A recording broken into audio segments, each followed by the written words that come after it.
Yo, what's up? It's Doug Cunnington here from Niche Site Project. Welcome to the webinar today. This is going to be the webinar on the content plan for niche or authority sites that will boost your traffic without backlinks. So we're going to go pretty deep into some of the content planning tactics that I have and strategies, and show you how I did it and give you some examples on how to do it yourself. I hope we got a few people on, and hell yeah, we do. There's a ton of people. This is amazing. Now, what I need from you is a couple things. One, let me know if you could hear me, and just in the chat say, yeah, we can hear you, Doug. And then the other thing is to just say hello and let me know where you're from. I suspect if you cannot hear me, you wouldn't be able to answer it well, but you'd be able to say, hey, we can't hear you, but okay, cool. People are saying that you could hear me. Frank and Martin, appreciate it. And I'll just say, be sure to let me know where you're from. So Frank and Martin, where are you guys from?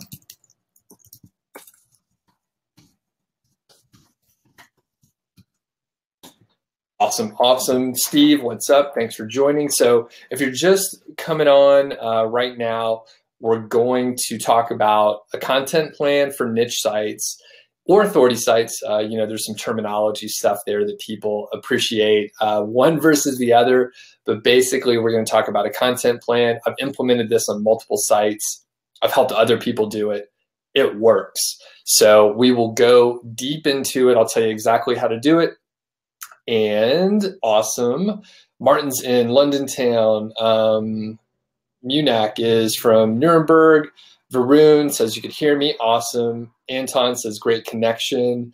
Ellie from Finland. Frank from France. I'll remember that one. That's a good one. Alliteration there. And Princella from Saudi Arabia. Kevin from Ohio. Awesome. And then Anik says, please go ahead. Fantastic. Thanks for the vote of confidence. Daryl from Michigan, and Gene from South Africa, Steve from Manchester, Dennis Dunbar from Vancouver. Awesome. Thanks for putting your location in your name. That's smart. And then we got Anton from St. Petersburg, John from Bend, Oregon. I have not been to Bend, but I hear there's a ton of breweries. I hear it's awesome there, and I need to go.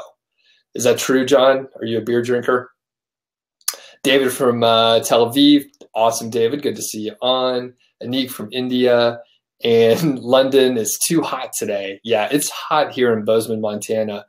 And funny thing, I'm going to give everyone a second to join. So if you bear with me through this little story. So apparently there was an earthquake about 100 miles from Bozeman overnight. It was a 5.8. And if you're familiar with the musician John Mayer, I think he comes here during the summer and he lives sort of in town or close by.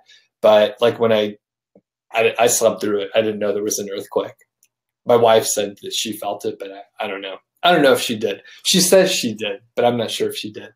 So anyway, when I Googled it, I was like, earthquake, Bozeman, John Mayer's tweet and stuff. That was the first thing that popped up.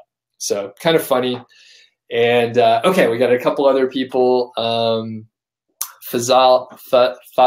from Bangladesh, welcome. And Sebastian from New York. Awesome. Glad to have everyone on. And it's a pretty good showing today. I appreciate it. So let's go ahead and get started here. There's a ton of information in this presentation. I will mention there's Q&A at the end, right? So you could ask questions throughout. It's really great if you mark it as a question. You could even have conversation amongst yourselves. Although you should pay attention. I would recommend, close your other browser windows, turn notifications off on your phone. I actually remembered to do that today. So notifications are off, and get out a notebook. You could take some notes and stuff like that.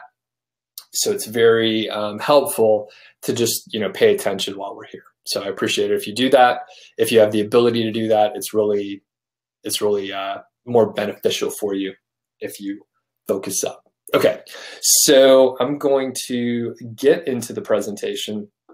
It looks like the people that want to be here are already here. I will also mention, so Q&A at the end.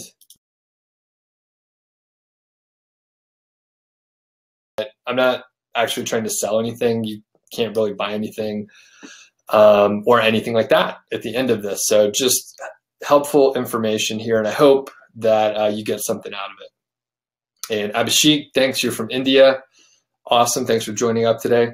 As I mentioned, the niche site content plan that attracts traffic without backlinks. And if you're anything like me, it was pretty hard to get backlinks back when I was getting started. I mean, there are ways to make it easier, but overall, backlinks are sort of a tough thing to do. You have to step out of your comfort zone to get those backlinks, whether you're white hat or gray hat or whatever. And really, this content plan addresses the issue of needing backlinks. Okay, so I'm Doug Cunnington. I'm the founder of Niche Site Project. I know you can hear me, which is good. And I'm curious, so just let me know in the chat, like, when did you first hear about niche sites? For me, it was like 2013 from the Smart Passive Income podcast. And, from there, I haven't looked back. Made a lot of, mistakes over time, but, I kind of figured things out. This is a quote that I really like. This is by Scott Adams. It's in the Dilbert Principle, at least, and probably some other places too. The most ineffective workers are systematically moved to the place where they can do the least damage, management. And I like that. I think that's how perhaps I ended up in management in my corporate job before I was laid off in 2015, almost 2 years ago. It was like July. It was actually almost to the day 2 years ago. Amazing. So a couple people are saying they heard from, or they heard about niche sites in August 2016, 2013, 2007, a veteran. John, just 2 weeks ago. John, it's going to blow your mind. I mean, your whole life's ahead of you now. Martin, 18 months ago from Niche Pursuits. Sebastian from Human Proof Designs. Awesome. Anton, 2007. And John, Smart Passive Income also. Yep, it is a gateway. Smart Passive Income is. So, like I said, I'm the founder of Niche Site Project. I live pretty close to Yellowstone National Park, like an hour and a half away. And that was my dog there, Brody. He passed away like a month ago. Really sad. But anyway, we were hanging out in the Beartooth Pass, which is sort of on the way down to Yellowstone. And it's an awesome drive. It's usually covered in snow for a lot of the year, but in the summer, there's actually wildflowers all over. I've been featured or quoted in a lot of different places. I won't read them out, but you probably recognize the logos. And someone mentioned Niche Pursuits. I was on Niche Pursuits podcast a few years back. And I've guest posted a couple times recently over at Empire Flippers. Next question. So it sounds like some people are, pretty aware or, like actively managing their own niche site. So let me know if you do have a niche site now and if it's profitable or not. Just curious. And you can just answer in the chat. I always throw in this timeline for any sort of presentation just because it illustrates the ups and downs that I think most internet and digital entrepreneurs face, because you figure stuff out, but then things change and you have your ups and downs. It's never exactly what you expect. So in my case, I launched really quickly, and within 8 months or something, I made like $6,000 in 1 month from an Amazon affiliate site. Then it was penalized. Like all internet marketing stories, everything was great. I was making hundreds of dollars a day. I wasn't doing any work. Next thing I know, my site's penalized and I'm not making any money. So that kind of happened to me a little bit. And I've gone white hat at this low point, which means I'm not using PBNs or Web 2.0s or anything not in the Google Terms of Service. And things are going better.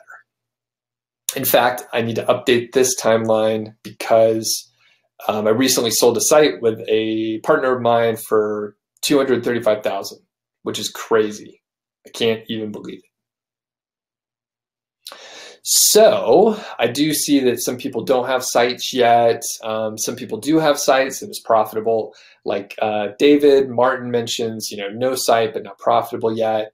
And Yeah, and I think that's really typical. Like, the key thing is like taking action and then moving forward and adjusting along the way.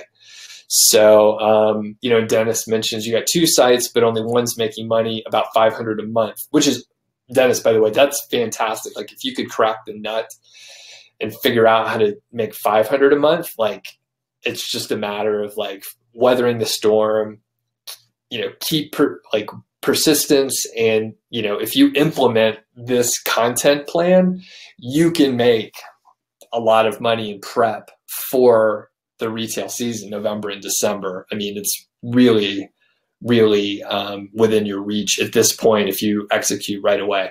So, okay, I'm going to get into it here. And thanks, Martin, about the story of, there's always ups and downs. A lot of people will only hit the high points and the highlights, but I learned everything down here. Like everything that I figured out was mostly in this area here.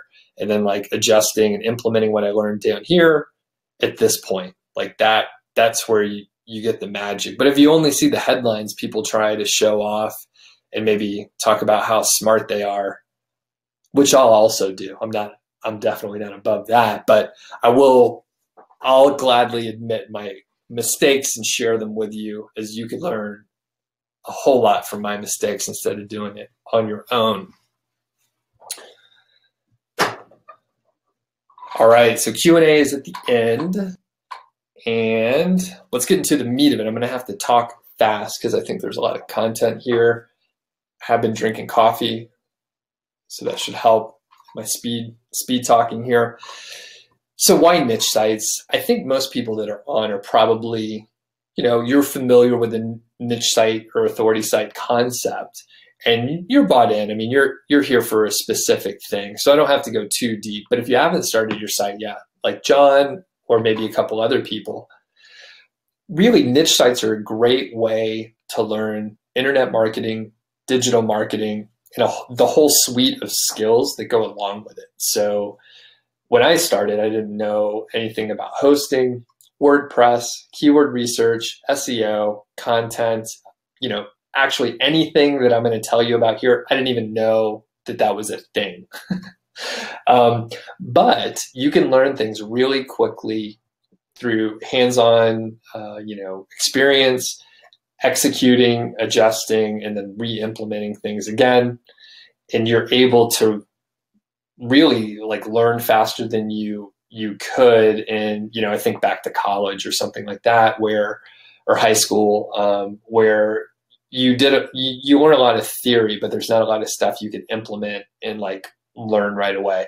Well, niche sites allow you to do that really fast. There's like no barrier. There's no gatekeeper to keep you in or out of something. Like you can launch a site by the end of today and have, some content by, 2-3 days from now. Like you can launch a site for a couple $100.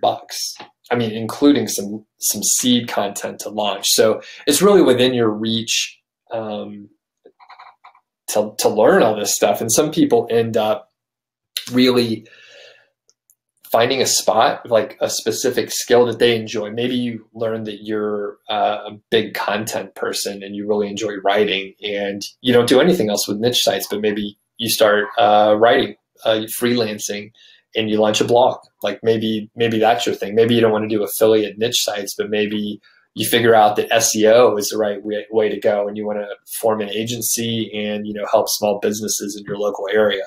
Like you learn a whole bunch of skills through niche sites, and I think that's why it's the best place to get started with digital online marketing and that sort of thing.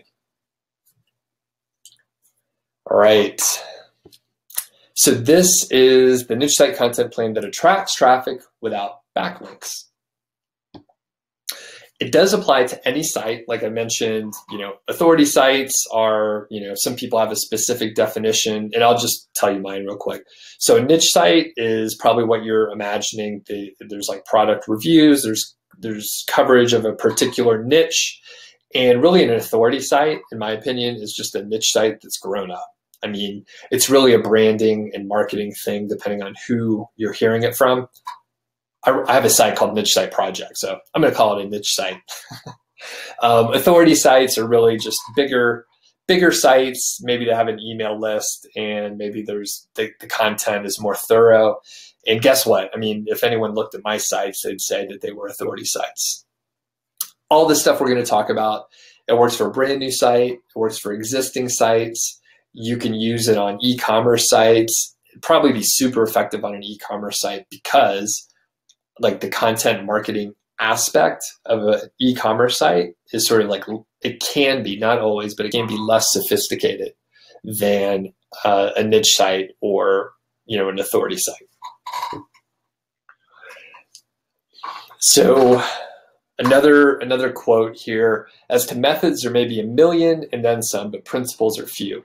The man who grasps principles can successfully select his own methods. The man who tries methods ignoring the principles is sure to have trouble. And I put that in there because I'm telling you what I did, and I'll show you some general principles. I'll also show you the methods. But if you could walk away today with the principles, understanding how and why we're doing certain things, it'll be even more valuable to you. And if you could apply it to, you know, a different type of website or a different area, like that's where the real magic happens. You take the principles and then you go apply it somewhere else, maybe somewhere that I haven't thought of or other people haven't thought of. And that's super effective. That's a great way to, you know, extend and put your own spin on things. So the results. Really this, you know, I want to show you why you should listen to me. So this is a particular site of mine, and on average, it gets about 1,500 visitors a day. So this is back from a couple months ago, but it's sort of trending up, and I think I have a more recent, hopefully, slide coming up here. Additionally, this is revenue, right? So traffic's great, but I actually hear from a decent number of people that get quite a lot of traffic on their sites, but they don't actually make much money. So this whole thing is oriented around, you know, the end goal in mind. We want traffic, but the real thing we want is revenue. I'd rather have less traffic and more revenue because, I mean, look, I'm trying to help people and stuff, but I mean, at the end of the day, it's a business and you need to have like a way to, you know, help people through content that's helpful, of course, but you also need to have a way to monetize it. Otherwise, it's just a hobby. So it's very clear, and I talk about this further in the presentation, and essentially it makes money, right? So this is, December through February and 25K. So pretty good. And, you know, this isn't super recent, but it's just, I didn't pull a fresh screenshot. The other thing, what we're going to talk about, so I'm jumping ahead just a hair here, but the interesting thing is I like a blend of content overall. So I have some content that actually needs backlinks, and then I have some content that doesn't need backlinks. So you get a blend and you get to sort of spread the risk a bit. So essentially what I'm showing here, if it's small, I'll read it out, but this green part says keyword golden ratio compliant content. And I'll tell you what the keyword golden ratio or KGR is in a few minutes. No backlinks are needed. It made $12,800. And then the other set of content, which does need backlinks. So these posts need lots of backlinks due to stiff competition. There's only like a handful, like less than 5 posts like this. And it made $12,995. So almost $13,000. But the point is, it's nearly a split, right? So there's a lot more content, a lot more posts that are KGR compliant, but they don't need backlinks. However, they rank about this, or sorry, they bring in about the same amount of money. Okay, so that's why I'm telling you this. And the plan, there's a lot of stuff on these slides, but I just wanted to give you kind of a overview. So there's 2 main parts. One's improving content and one is adding new content. And I will go into detail for each one as far as improving content, and then later towards the end, I'll talk about adding new content using the keyword golden ratio, and then further how you can, you know, bring on a content team to free you from writing all that content. I'll show you exactly what my team looked like when I added, 200 posts on one site. I added about 100 posts on another site, and I'm currently in the middle of adding another 200 plus to another site. So it not only works, but I've gone through the process multiple times and implemented it, tested it, tweaked it along the way, and that's what I'm going to show you today. So, improving content. I am assuming a couple things here. So I'm assuming that your keyword research is solid and you actually can rank for some of these terms. Some terms are too competitive. Maybe they're not buyers' keywords. Maybe the competition is all e-commerce sites like Walmart and Target and Amazon, and there's no way you're ever going to rank because it's not really what Amazon is looking for or the users are looking for.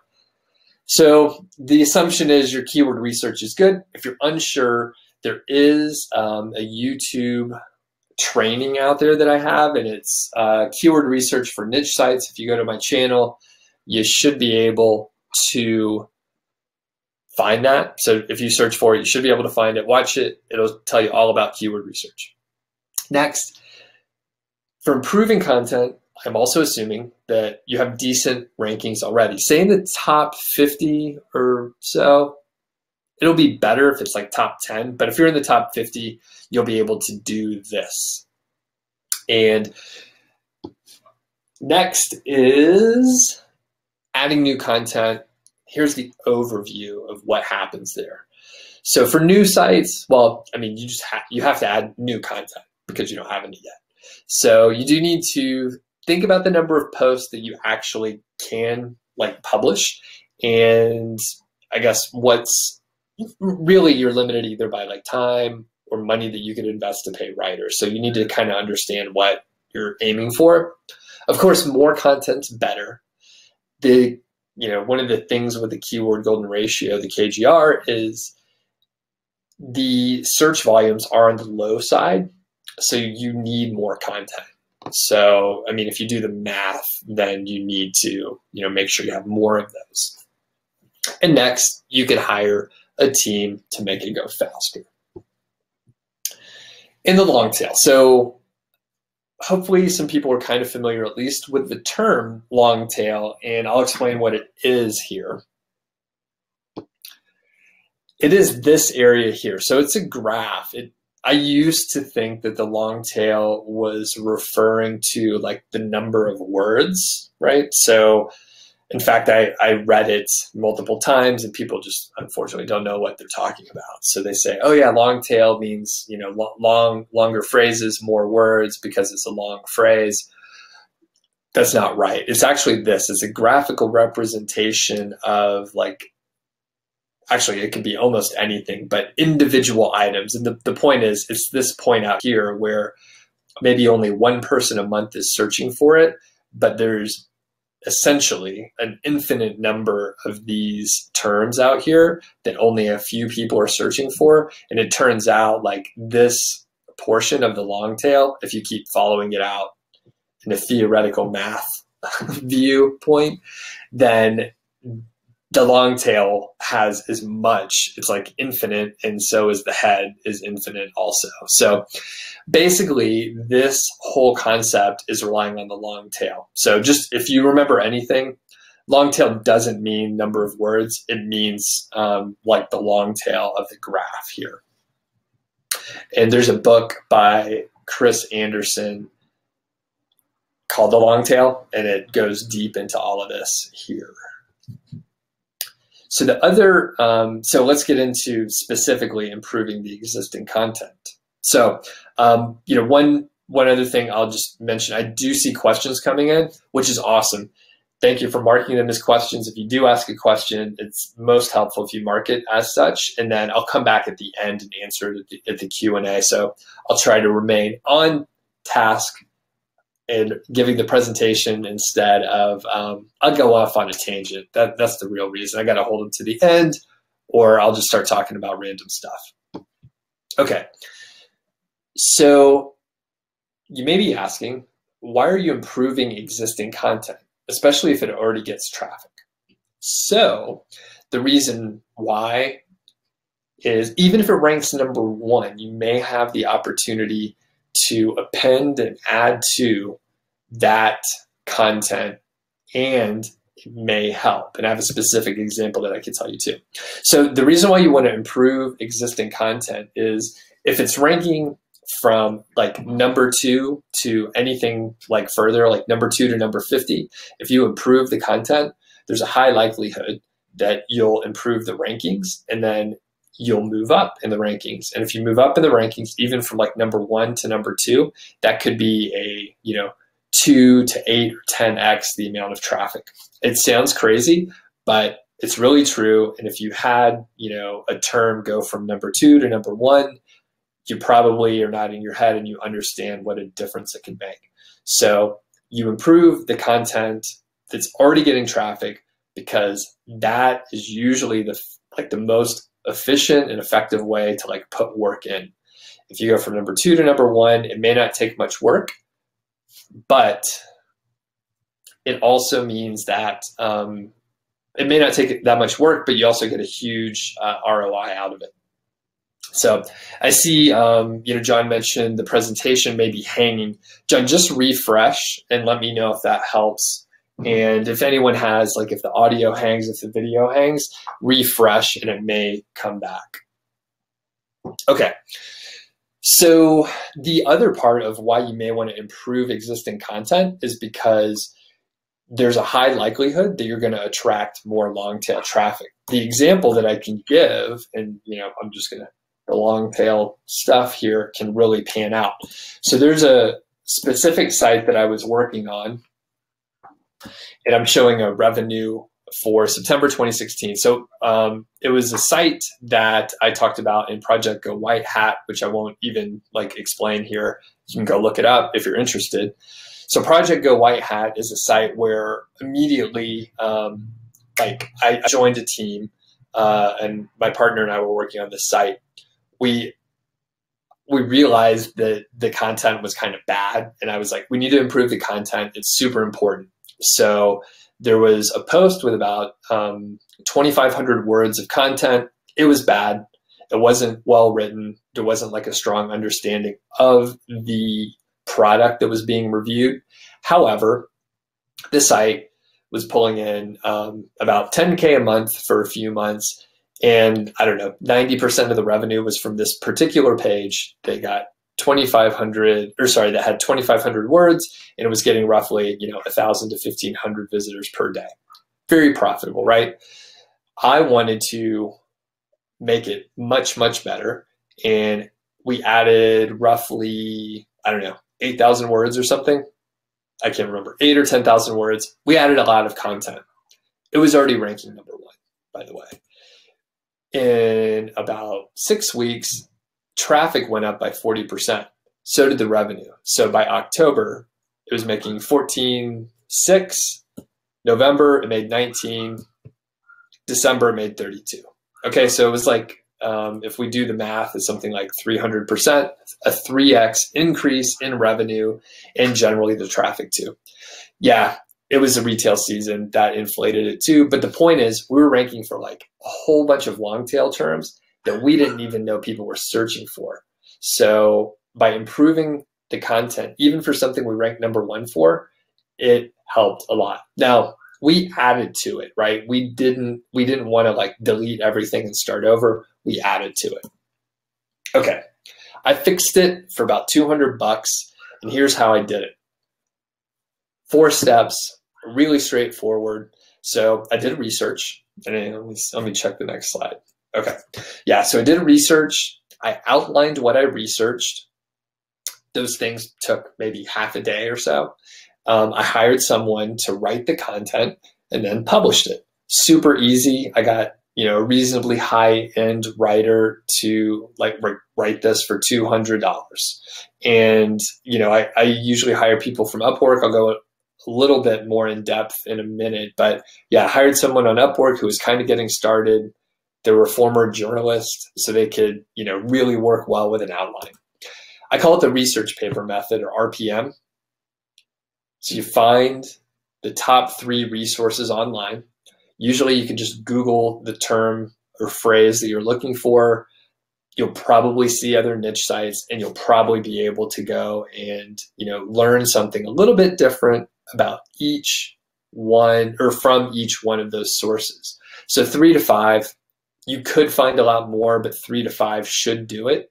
And if you consolidate that information in the form of an outline, it makes it super easy to see and add to that content and consolidate it. When you bring that to a writer, they're going to really appreciate it, because then it's super clear what you're looking for and what you want. In my outline, I even put, for each main section, I put a word count that I wanted, because I wanted to hit, X number of words for the overall article. So it was pretty important for them to understand how much time to spend in each area. By consolidating the information, I actually did create the best resource online for that, because I went to manufacturers' websites, I read user manuals to get an understanding, and wrote this outline, which was roughly, page and a half, 2 pages. Maybe it was 300 words long. So you can see, like I said, it's not necessarily easy. You are literally, it's like, writing a research paper for your, history class or something. You're going out there, the data's there. You're just sort of putting it together in a format that is easy for you to put together an outline, and easy for someone to turn that into the content. So as I write here, it's simple and effective, and we grew from 10,450 a month to 19,000, and then, well, I skipped the last one, 32 in December, which is a lot. I mean, in 2 months, we made more than I made in my first job, which is crazy. Okay, I'm gonna have a sip of, I wrote water, but I'm actually drinking coffee right now. So I will mention that this stuff, takes time. And if you are launching your first site, or you're trying to expand an existing one, go slow. You don't have to do all this overnight. I explained all this really quick. It wasn't the first time that I've hired people on Upwork, and it wasn't the first time that I, did this sort of research paper method and, published a lot of articles. If you're trying to hire a writer, don't try and hire a whole team. Just hire one writer and make sure, you understand the process and how that works. Then you could scale up a little bit, but even then I wouldn't hire, 4 or 5. I would just add 1 more. Anytime you add more communication channels with more people, it's going to be a lot more complicated. There's going to be more emails coming in, questions coming in, and you'll get better over time, but you have to start slow. So add more content. We're moving on to the next section. So this is the other aspect.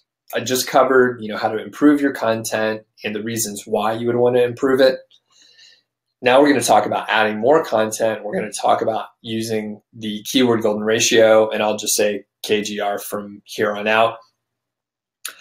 Basically, there's a whole lot of keywords out there that no one's looking at. No one's trying to write content on them.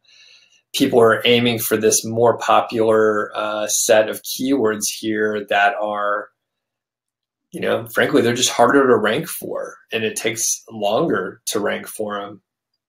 These long tails, using the KGR, you could rank within hours. So it works.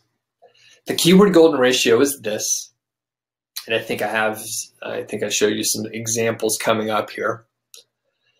So there's an advanced search string that you could use in the Google search, and it's called all in title. And it's spelled exactly like this with no spaces. So it's all in title, and you'll get a number of results based on that. So when you enter it in, which I'll show you in a minute, you enter in all in title, colon, and then whatever your search string is, without any quotations, just the search string right there.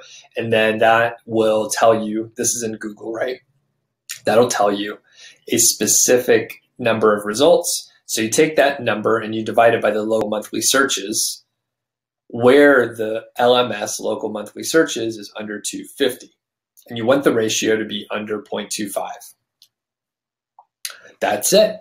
People do ask, why 250? That's sort of like the threshold where this works pretty reliably. When you start going to higher search volume, say 1,000 searches, it's a little bit less reliable. It does still work, but you're competing against more terms. Like when you break this down, if you go to a higher search volume, you basically end up with more competitors. So if you were to say go up to 10,000, then you're talking about 2,500 other pages or 2,499 other pages that you're like working against. When it's under 250, it's much less, and you're probably going to rank if you're using the title that you should use and you have solid on-page SEO. So I think for the interest of time, I can't actually go into Keyword Keg right now, but that's sort of the keyword tool that I'm using right now. It works really well. It's the cheapest one. I'm not an affiliate or anything. I get nothing out of telling you Keyword Keg. I could recommend a bunch of other things that I am an affiliate for, but Keyword Keg is sort of like the cheapest way to get in, and I trust it. So here's the specific example. So the first one, which electric shaver is best for sensitive skin? So you would actually enter in this right here. So all in title, which electric shaver is best for sensitive skin? You'll notice there's no quotations when we actually enter it in here. And you can see in the Google search bar, no quotations, right? So that's another very common question that we get. The thing that you are looking for is the number of results. So you see here 4 results. Okay, so that's the top part of our formula here. So 4 results, and you divide it by the number of searches, which if you use Keyword Keg, or at least the time that I created this one little graphic here, there were 10 searches per month on average for this search term. So you take 4 divided by 10, that equals 0.4. Well, that's pretty good, but that doesn't meet the KGR ratio that we're looking for. I will tell you, I'd probably publish this anyway. I mean, people are searching for it. You can still attract long tails for this. But if I was prioritizing what content I wanted to have written and published, this one would be ranked a little bit lower than one that had a better KGR. So this is 0.4. It means this term is searched for 10 times per month. And there are only 4 results online where people are actually like targeting that exact term. Okay.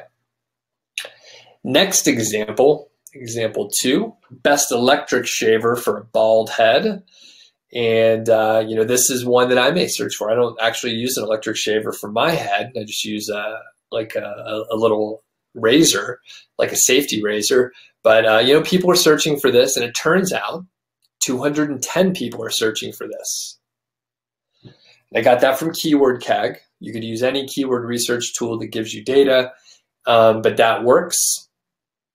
So you do the all in title, and you'll notice here there are 26 results for the all in title. So there are 26 sites on the internet, 26 pages, URLs that are actually targeting best shaver for bald head. The ratio works out great. It's 0.12. That's less than 0.25. So this would be a term that you should be able to publish, and it should rank within hours, right? So I see Kat asked that question, so I'll jump ahead. How long does it usually take for a KGR post to rank on a new site, but an age domain? It should rank like in the top 50 within, as soon as it's indexed, and give it a couple hours. But basically, if you go to your search console, you have Google fetch the page, you index it.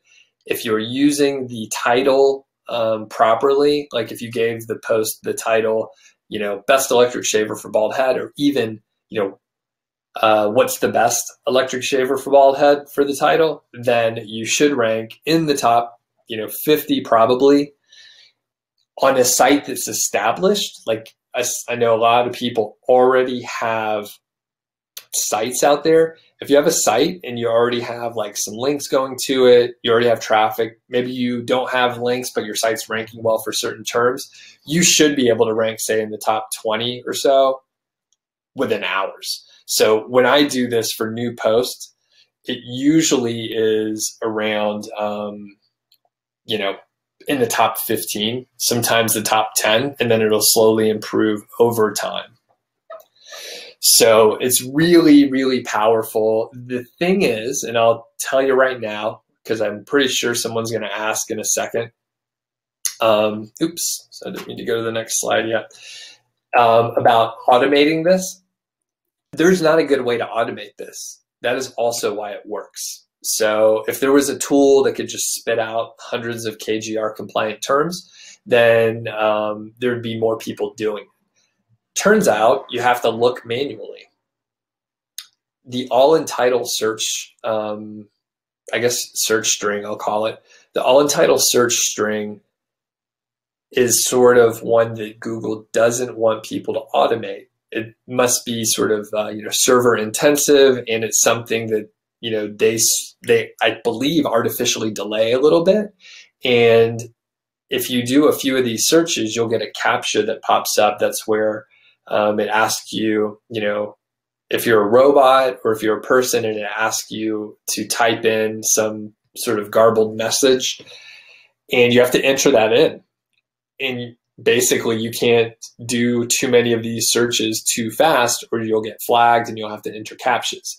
So that potentially could, be automated, but someone would actually have to develop the software to do it, and blah, blah, blah. And yeah, so it works because it's manual, and a lot of people don't go through this process to do it. So, okay, so let's move on. As I see we're about 43 minutes in, and I do have a pro tip. So listen to Google. So when you type in the search term, best electric shaver for bald head, it gives you searches related to it. Now this is at the very bottom of the search engine result page, or SERP, and you can scroll down to the bottom, and then it'll tell you things that are super closely related.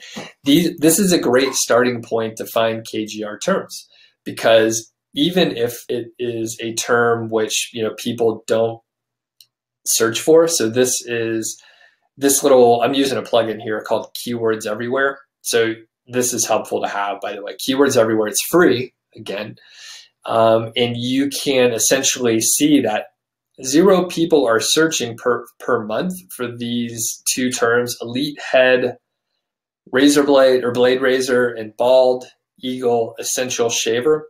It says 0 people are searching for it per month on average, but Google is also telling you that searches related to what we search for are those. So listen to Google and check these out. Some of my most profitable and most successful KGR terms are they're terms that supposedly get 0 searches per month, but they get like 10 hits per day. So that's multiple hundreds of visitors per month on a page which is targeting a term that has a 0 search volume. And you can imagine not many people are thinking, hey, I want to go after that 0 local monthly searches, that term. So your competition is less. So, okay. Next, just a reminder about this amount of revenue. So like the KGR stuff not only works to get traffic, but if you're orienting those terms towards like affiliate products and affiliate reviews, you can obviously bring in plenty of revenue, about half of the revenue through this period. And I can tell you more recent data is actually like, it's about 60 to 70% of my revenue is coming from KGR content, which is awesome because it sort of spreads the risk, right? These terms down here, they take a lot of posts and they're way more competitive. And there's only like 4 posts that are bringing in like that much money, like half my money. And it turns out if one of those loses their rankings, then I lose money, right? So the fewer of these posts that I have, the less I'm reliant on rankings, which is cool. Okay. And let's move on to the next thing here. So again, this is just more recent data. So I pulled it, and this is January through the end of March. And you can just see, high conversion rate, 12%, 13,000 or almost 14,000 bucks over the course of those 3 months. So that's solid revenue, and the majority of it coming from, 60 to 70% coming from KGR content. Okay, and I thought I had updated data here. So the KGR content in this period through, this year through March 29th is bringing in more. So it's 8,300 versus about 6,000. So it's moving ahead, and it's moving ahead more and more each day. And as we're moving on here, so you may be thinking, I hate writing. Well, I do too. At least I hate writing about product reviews. That's not as fun as writing about marketing. So what I did was I built a little team, and that's me at the top there, that smiley face. You can recognize me from the bald head. But that could be you. That could be a manager or whoever, right? So that's the founder. And then you can have a content manager who, in my case, the content manager also edits the work. For grammar, they sort of clean it up and stuff. And then the writers do the raw material. So they get the, an outline or even just a topic, and then they write it. They get it over to the content manager who edits it. The content manager preps it for publishing, and then they draft it. And then I would go proof it real quick, make sure the affiliate links look good, and then I hit publish. So for me, adding a content manager saves me about an hour to 2 hours per post. An hour to 2 hours per post of me prepping it. So that is hugely valuable to me. At the time, I was paying about 10 bucks an hour to that person who I trained on WordPress and really brought her up from a writer to be a content manager. And I'm about to bring on someone who already knows WordPress. They've been a content manager. They're a good writer. They're very professional, and I'm going to pay her 20 bucks an hour because she's a pro, and I don't want to have to train someone on WordPress. She already knows it.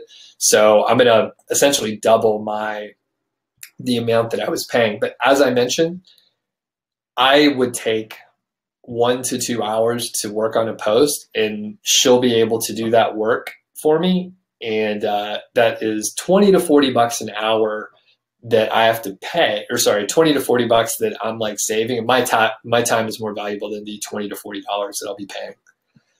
So hopefully that made sense when I said it out loud. But anyway, you could hire a team. I will recommend, if you are thinking of hiring a writer, do not try to hire 5 people all at once.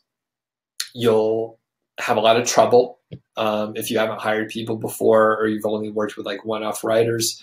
So I recommend that, off the bat, you hire one writer. You be the editor and content manager and figure out like what works, like what you want done as far as that role is concerned. And then you could add one more writer, and then you could continue editing. And then after a week or so, or a few articles, then you understand the process. So you could hire someone to do this portion. If you're trying to watch your budget, you could promote one of the writers if they're interested to do that. If you go out there looking for an editor or a content manager, they're going to try and charge a lot more money because, they have the skill set behind it to, demand that higher rate. like I said, for me, I know it's definitely worthwhile. And if I could save myself, training time and hire someone for 20 bucks an hour, that's a good deal. Could I get it cheaper and maybe hire someone overseas? Yeah, but it turns out I'm confident that it's going to have a positive ROI. I've done it a couple times, and I don't have an issue paying somebody good, like premium money if they're doing good premium work, right? I mean, you get what you pay for, and if I've worked with someone for a few jobs and they've built confidence with me, I'm happy to pay them like a good professional rate. And you know what? I want people to treat me the same, right? I don't want someone to try and undercut me with, actually, I'll go on a small tangent just for a minute. So I used to do guest posting as a service. Actually, I'll pull the video back up since I'm going to do a tangent here before we. I was, like about a year ago, like 2 years ago, for a stretch, about 8 months, I was like, oh, guest posting is something I have good skills in. People are looking for it. I'll sell it as a service. It was, very 7-day startup kind of thing. And I, launched this service, and basically everyone was beating me up on price. And they said, I can get links cheaper. I could do this. I could do that. Like, you need to give me this service for cheaper, which is not, I negotiated a little bit early on because you have to, but slowly I raised my rates. And as you raise your rates, I was, more professional. The people that I was dealing with were also more professional. So as I mentioned, I'm happy to pay someone premium rates if they're offering a premium service, and, really treat it professionally and not like, some, freelancer that doesn't care about the work they're doing.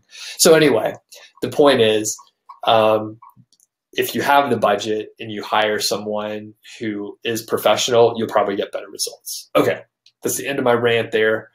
I will go back to the presentation. We'll wrap it up. We're going to hit some questions. I see some good ones coming to the end. Go ahead, start putting them in. It's super helpful if you mention that they are indeed a question. You can do that with a little drop down next to the chat field and just mark it as like a Q&A, whatever. All right. It's best if the questions are related to the topic that we covered today, but I will answer like just about any question. So the wrap up.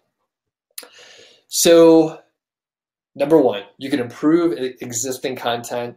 It's really most helpful for sites that already have content, already have traffic and all that. The second part is to add more content at a great volume using the keyword golden ratio. You could refer back to the presentation on keyword research if you need help with keyword research. I go much deeper into the types of keywords that are out there and then show, the demo of the KGR. Lastly, if you are, expanding and adding more content, I do highly recommend to hire writers. If you want to build a team, you do need to do it slowly, or you'll probably have some issues and you'll get frustrated. I know that because I've done it before. And, really anytime you're growing a team, like HR aspects are, it's one of the hardest things to do.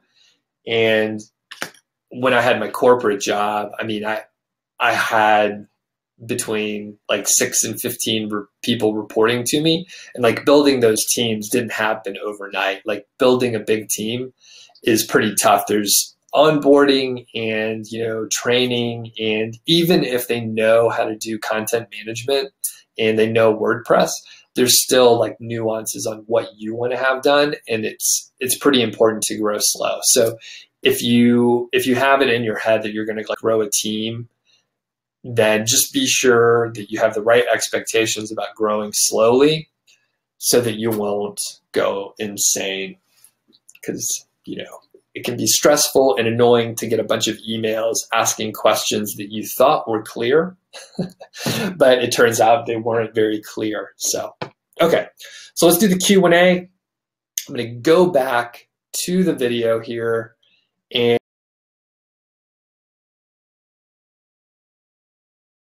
marking them as questions. That does make it a lot easier for me to see. All right, so I'm going to scroll down. I know we had a couple come in here. Okay, and I'll try to, I saw a couple people did ask questions that weren't marked in the beginning, so I'm going to go all the way to the beginning. Okay.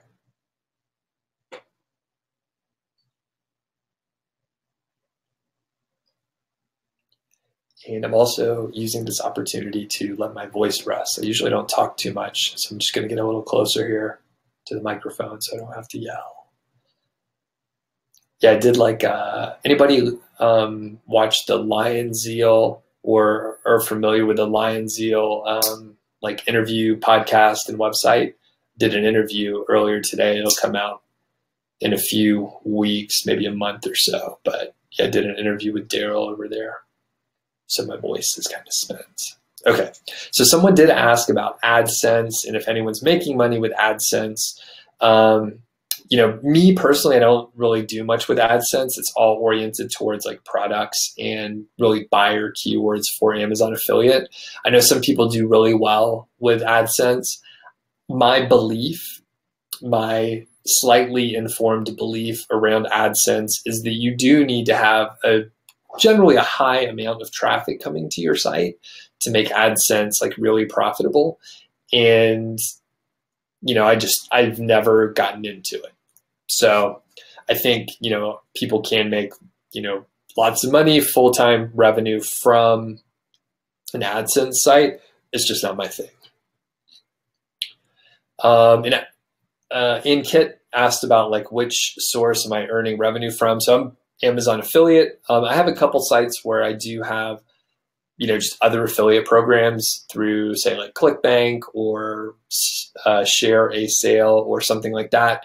But that's a very like minor part of what I do. So it's primarily Amazon affiliate.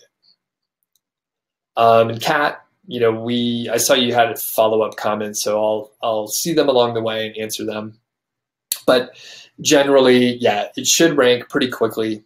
You said it's an aged domain. Is it like a domain that you bought a long time ago and it's aged, or does it actually have like backlinks and a history? I am curious about that. But I was going to say, even for like brand new sites, many readers, wrote in and they're like, hey, I'd never ranked for anything at all before, but I publish KGR content and it's ranked like 35, and then it slowly moves up over time. So it does work for new posts. Leo asked, when you added the 200 articles, do you have a timeline for that to be profitable? For example, if it costs $3,000 for that content, how many months until you see the new content generating that much income? That, as normal, that's a really good question. And let's see, I'll tell you sort of anecdotally what I recall. So I believe that it probably took like about 4 to 5 months for my particular example. It was helped greatly because of the retail season. So, the site went up, increased revenue by a pretty hefty amount. So it got paid for like pretty quickly. The other part that I'll mention is the site was already making, the particular example that I'm giving, the site was already making, not the 10K example, but the other site was already making about like $500 to $1,200 per month, like over the course of a couple months. So on average, like $1,000 a month. And I invested $4,000 over about 5 months. So it wasn't all at the same time. So essentially that content was paid for by reinvesting like the revenue that the site was making. And then it slowly grew hit some tipping point where like the rankings and traffic went up a great deal around the holidays, and it's never like went back down. Like it's continuing to grow. So the other part, which I don't have as much data because it takes time to collect data over time, is the rankings are still improving for the site overall. So if you think about that for a second, they debuted new content, started getting traffic within a week or so. One or two hits, but when you're talking about a lot of articles, one or two visitors does add up to hundreds of visitors per day. Then the rankings slowly improve. Even for ones that weren't ranking as well at first, they are starting to move up. So there's some kind of good synergy thing that happens by having a site that Google likes. And let's see. Okay, moving through. And I see Kang asked about the KGR. So yeah, Donnie, thanks for answering. So KGR below 0.25. And I mean, you obviously can publish anything under like 1. And there's a reasonable amount of competition, but if it makes sense on your site, it doesn't mean you can't publish it. It just means it doesn't meet the criteria. So I mean, you could adjust the criteria if you want and go up to like 0.5 or something like that. Okay, and then I see there was some conversation with Kat about indexing the page and requesting. So thanks, Dennis, for mentioning that. So yeah, you can do that, and basically I have a video on that, how to index your site in like under 60 seconds or something like that. So all you have to do is make sure they're indexed, and Kat mentions that they're indexed but they're not ranking. So I would check on, there's a couple things. Every now and then there is a term that is actually like dominated by, say, like information type sites, like I don't know, like WebMD and Wikipedia and like New York Times and other like information/news sites. And if you pick the term like that and you look and you see the whole rest of the top 10 or the top 5 have really high authoritative sites, then it may be a term that is not going to be one that you're going to rank for as easily.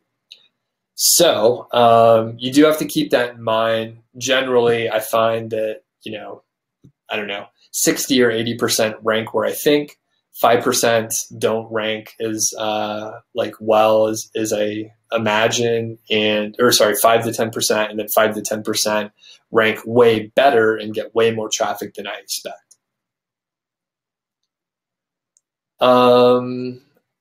John asks, how many articles did I have written? For one site, I had about 200. For another, about 100. Right now, I'm kicking off doing at least 200 for one of the sites. And essentially, I'll probably add a lot more. I may add up to like 400 or so. Dennis asks, is there a service anywhere that does KGR research? Not to my knowledge. Dom from Human Proof Designs mentioned that he may add it. But I'll be honest with you, like, I believe part of the reason it works is because it's not as automated. It's harder to do. It takes time and all that. Like, I would tell, I think there's an opportunity here for someone to make some money. The thing is, like, the people that would understand the value of the KGR probably would either do it themselves or they would hire a freelancer. So I know, you could actually, I hired someone that I trained, someone that I coached, and hired them to do like KGR research for me. And but I don't know any service that does it. It'd be simple enough to train a VA to do it, though. Hick asks, do you teach the whole process in any course of starting from scratch and building out one of these niche sites? Funny you should ask. Yeah, I do. It's called 5-Figure Niche Site, and it goes on sale next week. So if you are interested, be sure that you're on my email list, or like you're on, like, actually, I know a lot of people are joining from Human Proof Designs, like joining this webinar from Human Proof Designs. Dom will be an affiliate for me. I don't have many affiliates, but I like Dom, and he's a guy I trust. He's actually interviewed inside the course. So if you want to check it out, Dom will probably send out a few emails next week about it. Kevin asks, where do you hire your writers? I hire from Upwork. Is it worth it to write content for 2 searchers? I'm not 100%. I'm going to guess what you're asking. So for 2 searches, I think that's what you're asking. I would say yes, it's worth it to write content for 2 searches. Yeah. Okay. And Abhishek asks, many sites lose rankings when a search engine changes its algorithm. Is there a way to maintain your ranking? So generally, I'm going to make an assumption on this question. Usually when a site loses rankings based on an algorithm change, it's usually because they're getting backlinks from like gray hat sources, and not always, but usually from like private blog networks or PBNs, Web 2.0s, or some other sort of like non-genuine type of backlinks. So the best way to avoid like algorithm issues is to actually not use the gray hat techniques and use, white hat outreach, or, some other white hat techniques. Hope that helps. I'm not sure how to pronounce the name. Jolo asks, which is the most accurate monthly search volume source? Because Ahref, Longtail Pro, SERPFox have totally different values. No, I have no idea which one is most accurate. And the funny thing is, it would be impossible, unless you're like Google, it'd be impossible to actually know which one of those sources is accurate, because they get data from different sources. So unless you have the actual source data from Google, you wouldn't know.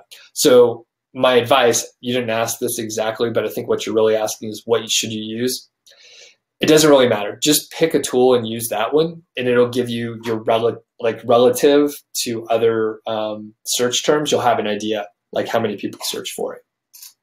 Yes, I realize the KGR is based on data that is pretty specific, but that's why, like I said, you have some wiggle room. Different sources tell you different search volumes, and as long as you just pick one tool and use that, learn how to use it really well, and just like ignore the rest of the tools. That's what I do. Okay, Simon asks, have I ever experienced, sorry, it's hard to read the questions sometimes here.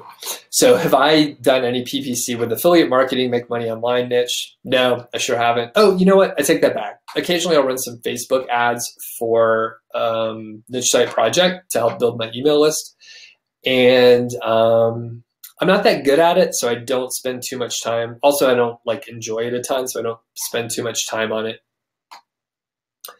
And then for running ads, does Google get nervous about this niche? I have no idea. What do I think? Yeah, no clue. I'm not big on running ads for the make money online or affiliate marketing stuff. I've never done any Google ads. I've done Facebook ads, but mainly to provide information and like get people into my ecosystem. So Munak asks, can you really find KGRs with a keyword tool? Yes, definitely can. I recently bought KW Finder and do not recognize many KGRs. Never used KW Finder. I've heard it's fine, but I don't know what to tell you other than, go to like Uber Suggest, look at the related searches from Google, and then maybe go to SEMrush and pull like full reports from competitive sites, and then you should be able to find KGR terms. Munich, I'll also mention, like, it takes time to develop this, but once you understand how to find the terms, like, you'll find tons of them. I was talking to a guy I coached the other day, former student of 5-figure niche site, and he was like, should I publish more content? I've published about 100 articles. By the way, I haven't shared this story. He's actually going to do like a testimonial for me for the course. But basically, he took a site from making about $100 a month to, I think it made like 1,400 earlier this year, or sorry, in May, and then maybe like 12 or 1,300 like in June. So he basically 10x'd that site, which, at this point is worth quite a lot of money. I mean, you're getting into some high value sites there at that point. And he added 100 articles over the course of about 5 months or so, kind of similar to me. So he added about 100 articles, and like traffic slowly climbing. And I asked him, he asked me if he should keep adding more content. I told him, yes, keep adding more content if you have more KGR terms. So the thing is, through his research, he has like an endless number of KGR terms. So he's like, yeah, I have so many to publish. I just, need to keep working on it. And that's what I told him. So, okay. Kat says, domain. Oh, I asked about like the domain. So the domain that Kat was talking about from previous questions, a domain just over a year old, started working on it in April this year. So no backlinks. Gotcha. So at that point, like I would say you maybe want to like start getting a couple backlinks to it, even if it's through like blog commenting.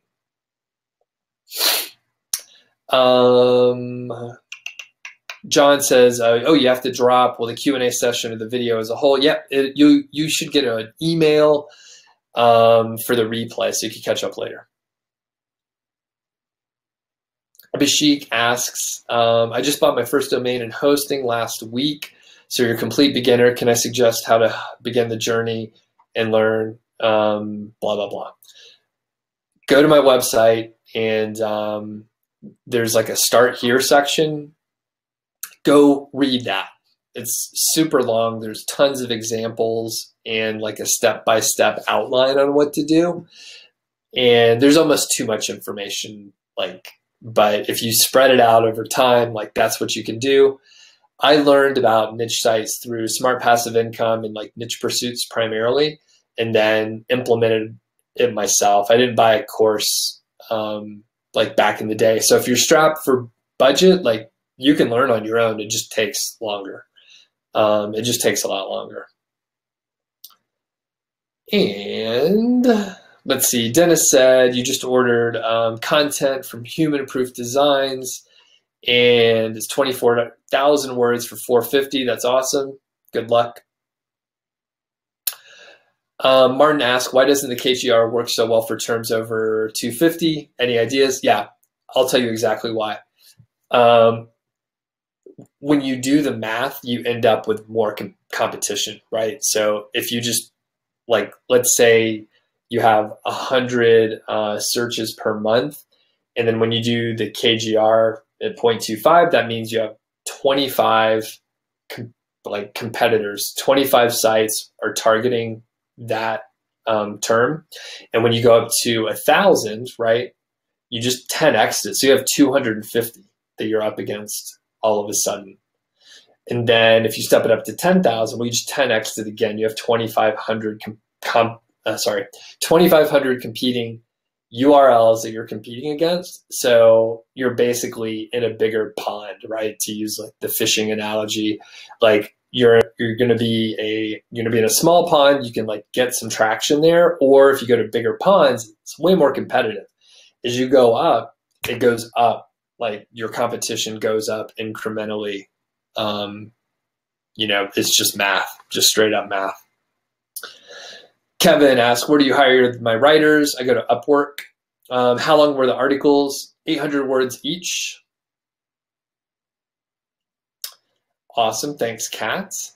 200 posts, how many words per post? Yeah, 800 words each. And let's see. Martin says, I assume not all your KGR keywords are on money pages, so what's your tactic with these pages? Do you just use them to insert a link to the money pages? Actually, you can put affiliate links on non-affiliate content, so just do that. Also, I do put links on informational posts, but let's say I always give pen examples because it's hopefully not a niche that anyone's competing in since pens are cheap. But let's say I have like a pen review site and I have an article like what's the best paper to write on. Well, guess what? People that are interested in like the nuances of what paper to write on, they also care about pens. So feel free to put in affiliate links within informational articles. There's nothing wrong with that. And Dennis is making me blush. He says, Dom and Doug are great guys and provide awesome informational content. So thanks, appreciate that. Thanks for saying it. And Martin says, there's a good article by Authority Hacker about the accurate search tools and the accuracy of keyword difficulty. Yeah, and I'll say keyword difficulty is a tough nut to crack. So basically, you know, I think they did, by the way, they're competitors, right? We have essentially the same kind of course, but they put out awesome content. So, and I know Mark and Gail are like great guys also. Perrin, I've known for years. He used to be over at Niche Pursuits. He's a great guy also. So totally respect what they're doing. And I will say, I think they do have some affiliate like relationships for that article, if I remember right. But I'm pretty sure that they give like straight up 100% honest reviews, and they're in the weeds doing work too.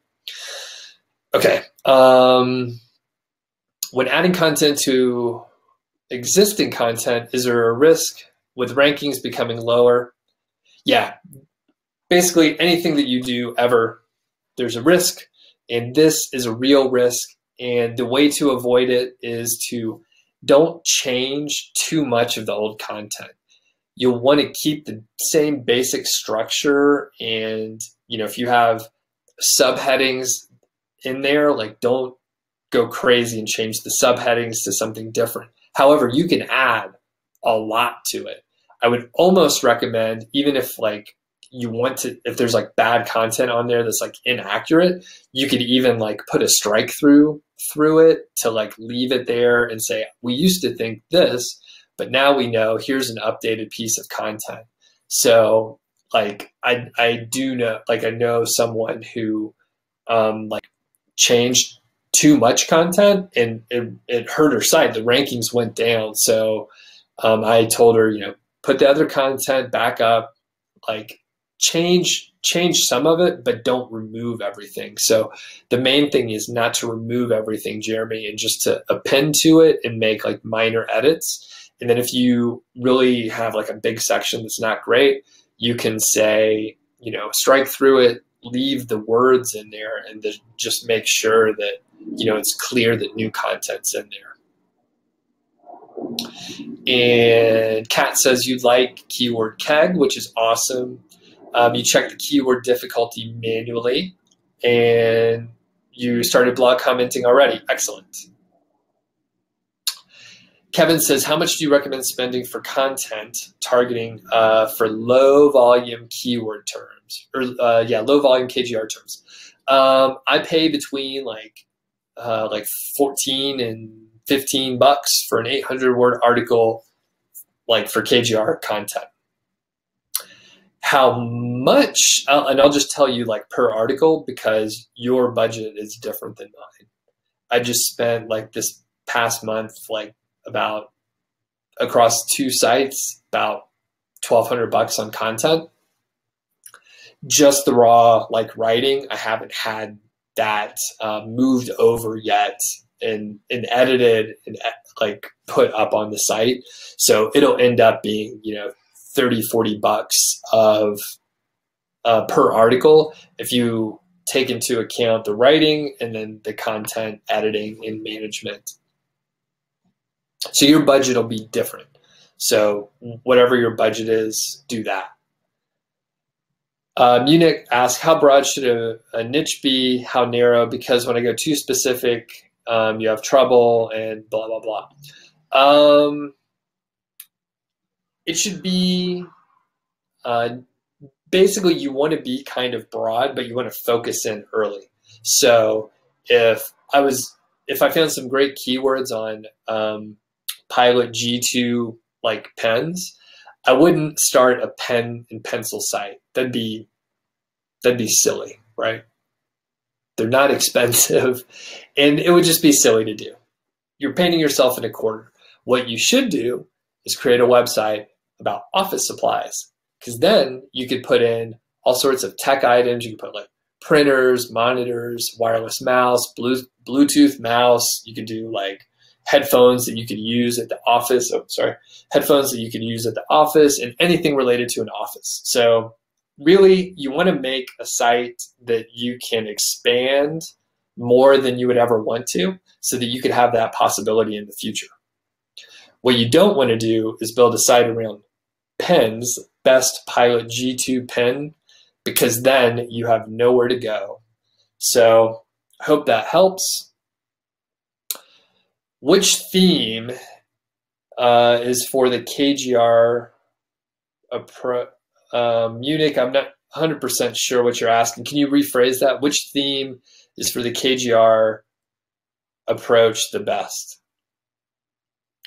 I'm going to assume you mean like a WordPress theme, and your theme doesn't matter. So just you like a WordPress theme? You mean Munich? I'm unsure. Just want to make sure I'm answering this right. So in the next question, Joe asks, what's the lowest price for an affiliate product that I would promote? So I have a blend across the site. The sweet spot, I think, is like $75 to $100 on average for the product, because people will buy that like without thinking too much. If you go to something super expensive, say like a refrigerator, like people just don't buy them that often, and they're really expensive. So even though they're really expensive and you don't have to sell many, like you're not going to sell that many because people don't buy them that much.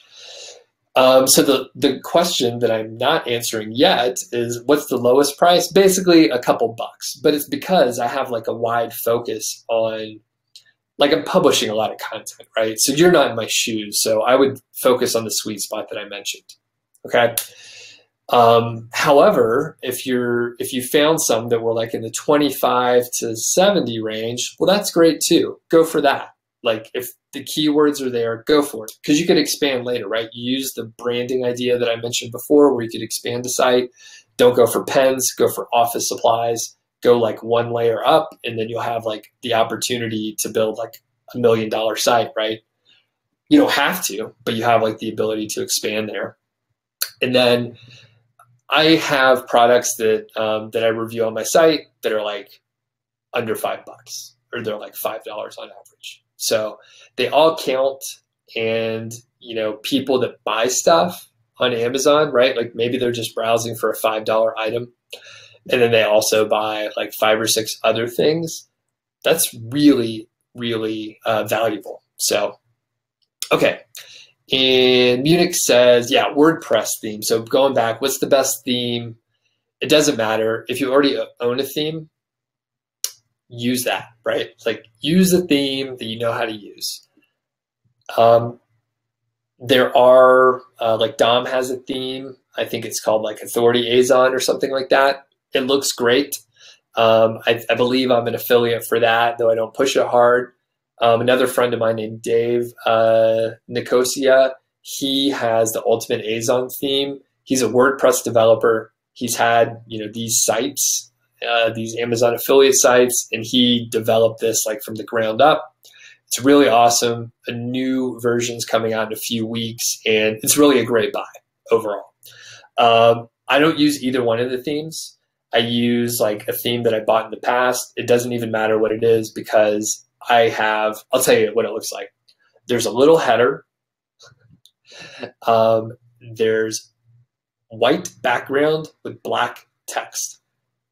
That's it. Like, it's just the information and content. Your theme doesn't matter. Okay.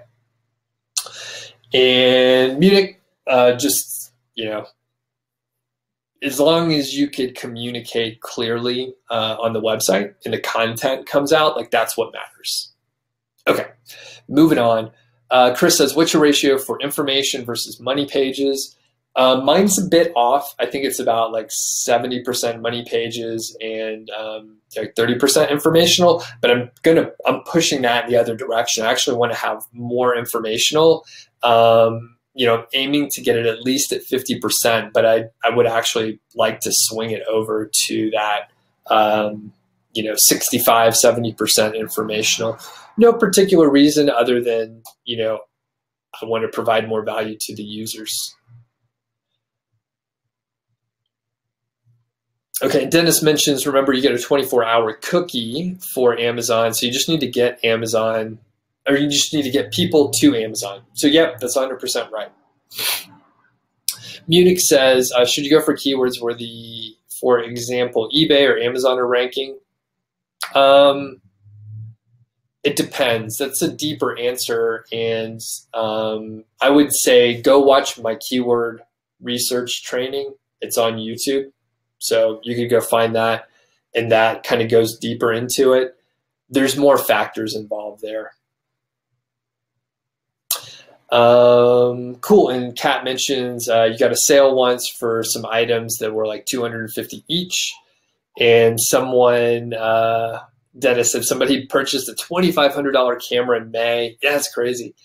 Yeah, I just bought like a new camera and some gear for YouTube videos, and it was like, I didn't get anything that expensive. It was like $800 or something, but I bought a decent amount of stuff with it. Like, oh yeah, I forgot. I got like this little light here, which it's really bright. I forgot to turn it on now that I'm back on video, but it just helps a little bit, although I'm a little blown out there. Maybe I'll just move it back. So lighting's so important for video, D says, what's CPC? That's cost per click. It doesn't matter. Don't worry about it. Joe O asks, what's my take on the homepage? Make it look like a homepage of a website. So yeah, just you could have a little snippet about what your website's about. You should have, maybe some links to big buyer's guides and, links out to, your recent post. So, like a blog, basically. And the thing is, I don't care much about my homepage. Like, not that many people are going to my homepage. I'm not trying to rank my homepage. I'm trying to rank individual pages that like are affiliate reviews. So I don't care about getting backlinks to my homepage. I care about getting traffic, to the inner pages. So, and I need to do a time check here because I have an inner circle coaching call with my 5-figure niche site students. So I just need to make sure I'm good on time. So pardon me for a moment. There's so many questions coming in today. So, okay, we can go for a couple more minutes here. And we have, Dennis mentions that 25% of the sales are related to the product and the other 75 are like something else. D asks, what's the best methods to click-through rate higher and more clicks on AdSense? I don't know. I don't do any AdSense. Chris says, do I use any tools to narrow down products to target on Amazon? Nope. I just look at Amazon, I guess. I mean, Amazon recommends so much stuff. So if you just go look at products, they'll start telling you what products go along with it. Joe O asks, or sorry if I'm pronouncing your name wrong. What's the best tip for a call to action to get people to click on your links to Amazon? So there's another training on that. So look it up on YouTube, and you could ask me questions there on the comments. But basically, hey, check the latest price for this product on Amazon. It's like the simplest thing you can do, and it's super clear about like what it is. And you know what? And Dennis mentions like images and buttons are good too. I basically just use all text links. Images and buttons are fine, but I basically just use text links. Munich says, Munich has like 1 million questions. You should enroll in the course. So what do you think of tables to compare many products at once? I think they're great. You should use them. Do I use any plugins or filters? So I basically build them from scratch in HTML.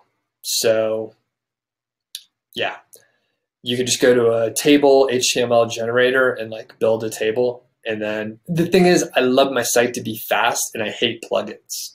So can you use a plugin like TablePress? Yeah, but it's a pain in the ass to use, and I'd rather just like have a like raw HTML. So I use that. And Martin says, can I use both Amazon affiliates and ClickBank on the same site? Yep, pretty sure that's fine. And you say on separate pages. Yeah, so I think somewhere in the terms of service, I want to say there are some areas where like Amazon doesn't want you like basically pushing and selling other stuff on the same page.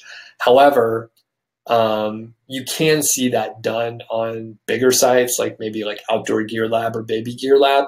They have multiple sites that they're affiliates for, but to be 100% safe, yeah, if you put them on different pages, it should be fine. And, you know, assuming you're doing like all ethical things, right? Okay, I think we made it to the bottom of all the questions. Any other questions out there? Cool. And this is amazing. I think we had something like 47 people on, which is like a good showing. Some of the webinars have been pretty quiet lately, so I'm glad we got a bunch of new people on. And yeah, Martin, thanks for joining us. And Joe and Munich, you know, I can tell you're all like deep into it, and you know like tons of information. There's so much to sort through. And you know, this is, like I said, you can't even buy anything. I'm not selling anything, but I will tell you, if you like me and you want to hear more from me, I do have the course, and it is super helpful. People usually get a lot out of it. It's going to be out next week.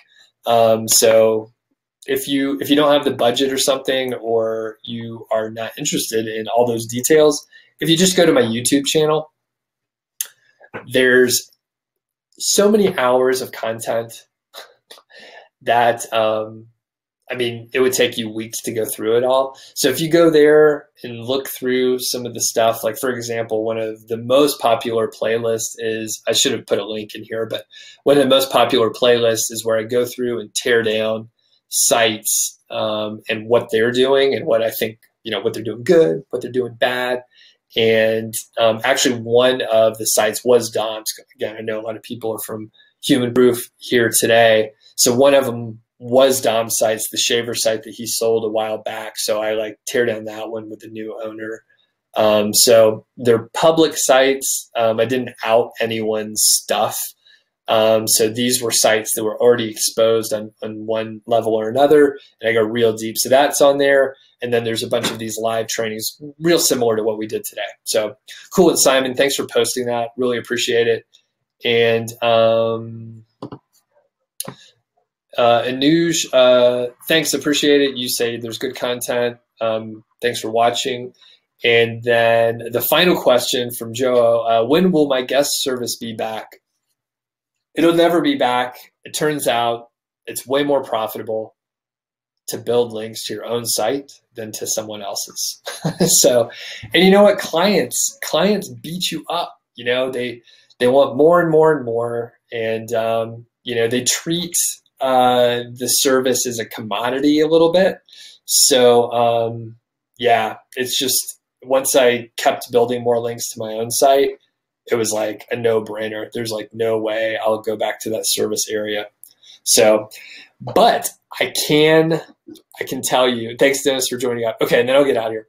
I can tell you, if you wanted to start a guest posting service, there's a huge need for it, and like people don't know how to do it well. People will pay quite a lot of money for it, and you could probably charge like $200 to $500 per link if you go through the time to like build up the authority and an audience.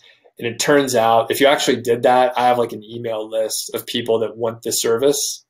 So if someone actually did that, like I have a list of people that want to buy the service, but I don't do it anymore. So, okay. Thanks everyone for joining. Awesome webinar today.